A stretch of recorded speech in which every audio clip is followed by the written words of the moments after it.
Olá, meu nome é Marcelo Ica. Este é o Projeto Ópera. Não, você não está participando de um projeto secreto, mas tem a mesma atmosfera que um desses teria.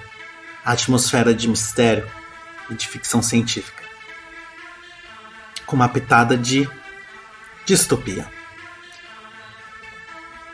Aqui você acompanhará a leitura de um livro de minha autoria, de uma noveleta de minha autoria, disponível na Amazon, em formato digital. Uma história com poucos capítulos, mas se acompanhará a história de Romana, uma brasileira em 2090, que encontrará uma caixa cheia de cartas sob o túmulo dos pais. O conteúdo será desafiador e abalará estruturas de um Brasil anexado aos Estados Unidos e dividido entre crentes e descrentes de uma nova religião.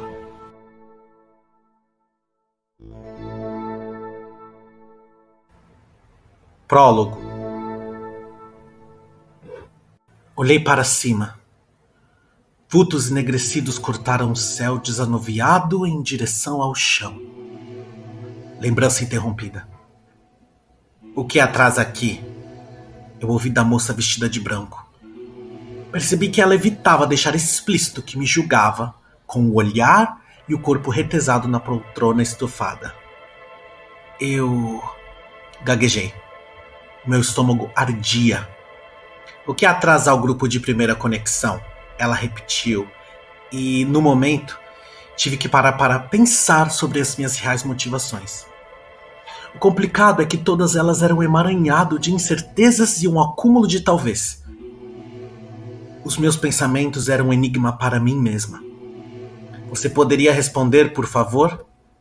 Engoli a saliva para dar algum alívio à minha garganta seca de nervoso.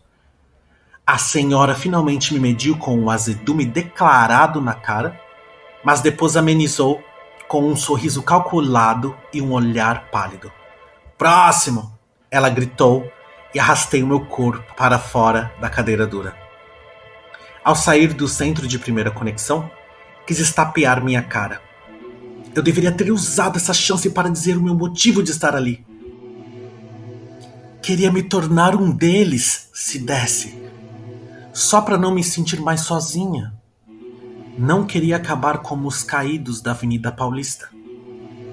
Na semana anterior, corpos voaram do alto de prédios até o asfalto da avenida mais histórica e a mais recentemente degradada da cidade.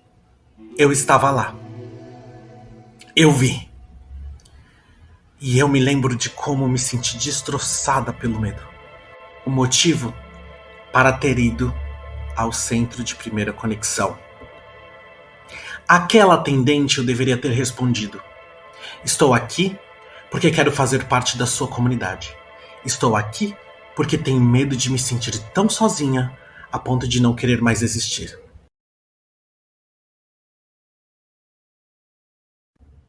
Capítulo 1. Desconexão.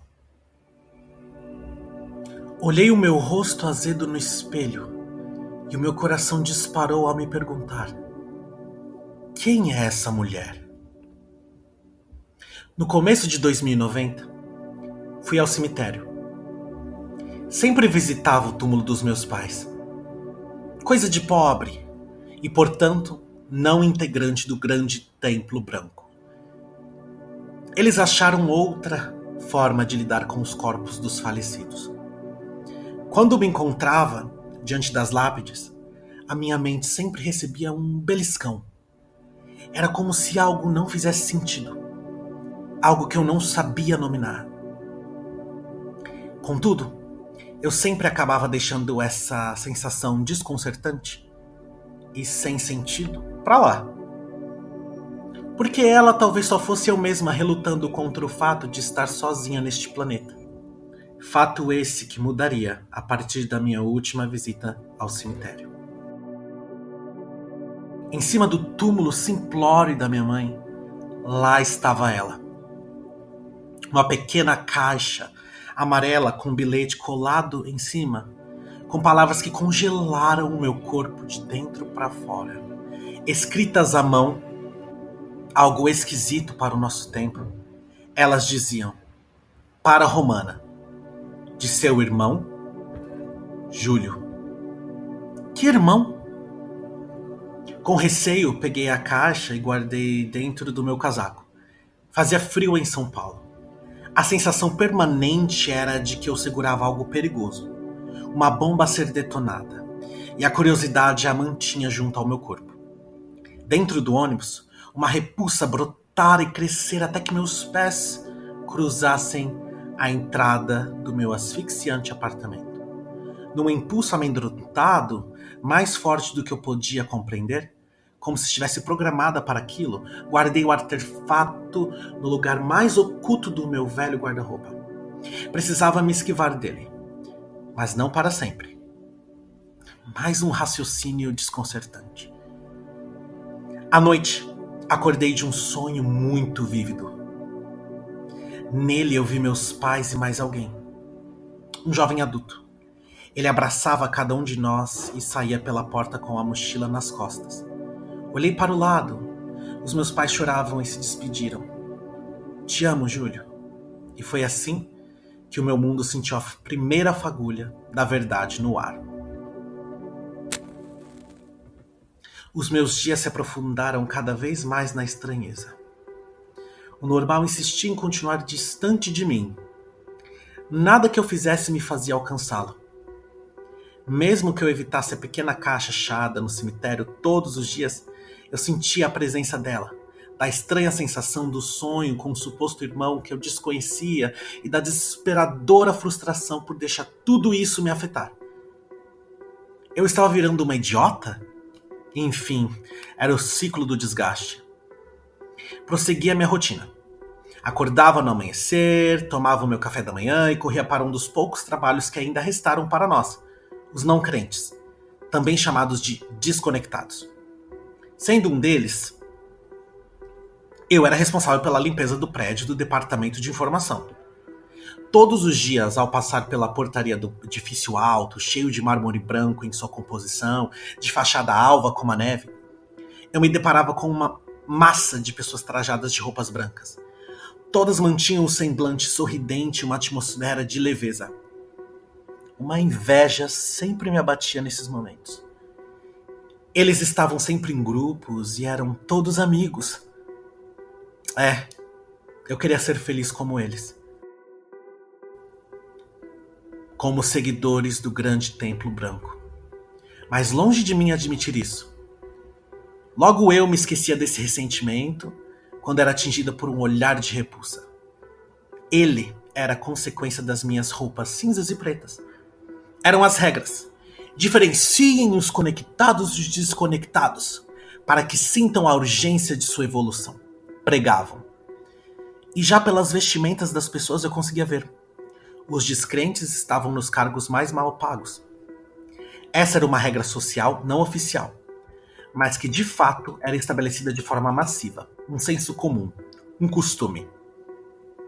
Nós, os pagãos, não arriscávamos conversar muito uns com os outros. Um simples diálogo sobre o clima do dia poderia nos trazer olhares estranhos e punições na nossa folha de pagamento. Claro que isso seria feito sob as justificativas falsas de tempo desperdiçado e não de desconectados conversaram.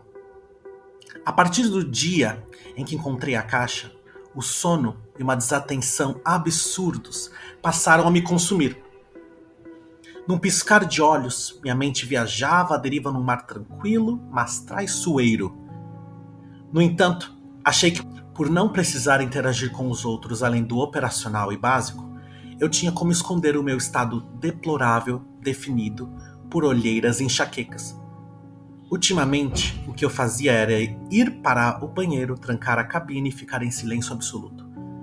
Abaixava o olhar e focava nas minhas botas pretas e foscas. Naquele momento, eu era coberta por memórias e por uma pequena desconfiança quanto a elas. Só eu e meus pais desde sempre. Só eu e meus pais desde sempre. Isso era o certo. Eu forçava a mim mesma essa crença. Poucos dias depois, como diante de uma brisa ligeira, as peças do dominó foram derrubadas em fileira. Imagens inquietantes sobrevoaram a minha consciência. Porém, não seriam elas frutos da imaginação? Bem, o que eu vi em aflição era o seguinte. Nós dois há muitos anos. Digo, eu e esse Júlio. Ele já era um jovem adulto por volta dos 20 e poucos anos. Eu, porém, ainda era uma pré-adolescente. Naquela suposta memória, Júlio me ajudava com a lição de casa. No tablet, exercícios com frações me encaravam. Essa cena fazia sentido, pois eu não era uma criança muito inteligente. Creio que nunca fui. Dizem que pessoas burras acabam escolhendo viver como descrentes e pagãos. Esse deve ser um dos motivos pelos quais ainda não me converti ao grande templo branco. Enfim, naquela lembrança, o delírio de Júlio me ajudando com o dever de casa, ele me confessou algo. Roma tem um lugar muito legal para onde eu vou daqui a alguns dias. Eu, como criança inquieta, tirei os meus olhos entediados das lições e os joguei curiosos para o meu irmão. Então questionei, que lugar é esse? Ele sorria para si próprio, de olhos fechados como quem curte um pensamento prazeroso.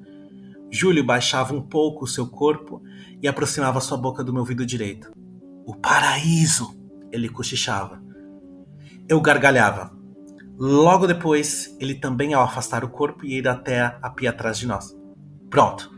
Era esse corte que começou a pairar sobre os meus pensamentos, piorando a minha vida. Contudo, tal estado ainda iria se agravar. Era eu quem não sabia disso, como geralmente a gente não sabe.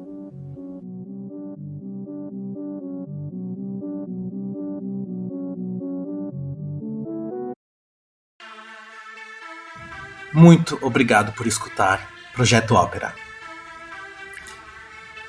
Você poderia ajudar esse projeto a continuar e poderia ajudar a minha trajetória como autor, comprando o livro em formato digital Projeto Ópera, disponível na Amazon. Te encontro no próximo capítulo.